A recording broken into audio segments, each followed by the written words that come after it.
નમસ્કાર ખેડૂત મિત્રો, અવની સીડ્સ લિમિટેડ વતી હું મેહુલ મકવાણા આપ સર્વે ખેડૂત મિત્રોનું હાર્દિક સ્વાગત કરું છું।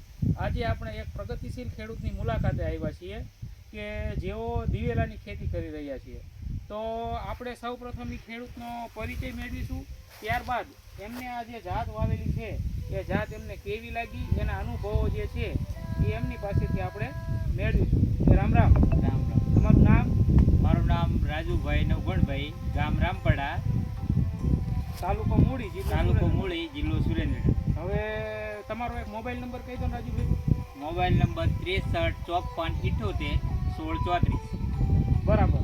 રાજુભાઈ, તમે જે આ દિવેલાની વેરાયટી વાવેલી છે એ કઈ વેરાયટી વાવી છે? દિવેલા અવની 11+, રિસર્ચ હાઇબ્રિડ દિવેલા અવની 11+ નું તમે વાવેતર કર્યું છે, તો તમને આ જાત કેવી લાગી? આ વેરાયટી બહુ સારી છે।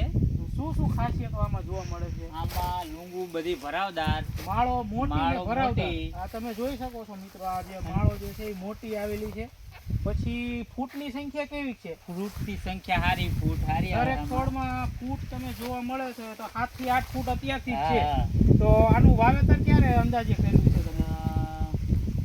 સાતમ આઠમના એટલે 15 ટૂંકમાં દી ઓગસ્ટ પહેલા। મહિનાની ઓગસ્ટ અંદર મહિનાની તમે અંદર વાવેતર કરેલું કરેલું છે। તો અત્યારે હજી ડિસેમ્બર મહિનાની શરૂઆત છે, બરાબર છે?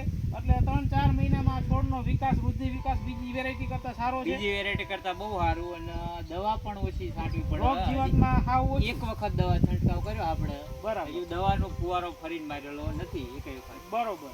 તો બીજી વેરાયટી કરતા તમને એવું લાગે આમાં ઉત્પાદન જાજુ હા, મળશે? ઉત્પાદનમાં સારું વાર્યું બિયારણ। હું તો ખેડૂતને ભલામણ કરીશ કે અવની 11+ ના દિવેલા વાવે તો સારું આજુબાજુમાં જે બીજી વેરાયટીઓ વાવે છે લોકો, એ ખેડૂતોને તમે ભલામણ કરી શકો કે અવની 11+? હા, અવની 11+ બહુ સારું બિયારણ છે। હું તો કહીશ કે ખેડૂતો આ બિયારણ વાવેતર કરે અને ઉત્પાદન સારું મળે। પછી આવડો મોટો આ પ્લોટ તમે વાવ્યો છે, બરોબર? આખા પ્લોટમાં ક્યાંય ફુકારો કેવું ક્યાંય જોવા નહીં, હુકારાનો છોડવા નથી, મમરી ક્યાંય થાય? ના મમરી પણ નથી, બહુ સારી ફૂટ બધું સારું છે એરંડામાં। બરાબર। તો ખેડૂત મિત્રો, જેમ આપણે રાજુભાઈ પાસેથી માહિતી મેળવી એમ રિસર્ચ હાઇબ્રિડ દિવેલા અવની 11+ નો આ પ્લોટ તમે જોઈ શકો છો।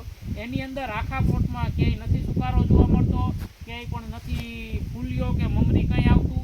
તો આ બધું જોતા ઉત્પાદન બીજી વેરાયટી કરતાં સારું મળે એવું છે। તો અવની સીડ્સ લિમિટેડ વતી હું મેહુલ મકવાણા સર્વે ખેડૂત મિત્રોને ભલામણ કરું છું કે તમે પણ રિસર્ચ હાઇબ્રિડ દિવેલા અવની 11+ નું વાવેતર કરો અને ઉત્પાદનમાં ડંકો વગાડો। આભાર।